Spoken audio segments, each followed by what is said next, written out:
Wow, gaz 21 u. Gaz nechi edi? 21 emas edi. Xullas ana bunday nima sanaladi?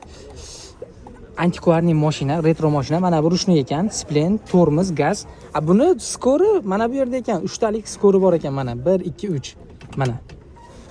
Ma'lumotlarni beraman. M21 1969-yilda ishlab chiqarilgan. 1969-yilda 97 lik, 748 29 21. $5000 so'rashyapti, kami bor. Bunga mashinani olganingdan keyin nima desam bo'ladi? 10 yil oldin polni hamma yo'l kapремонт qilingan ekan. Hozir narsam bor, ichida bitta video olaman aka.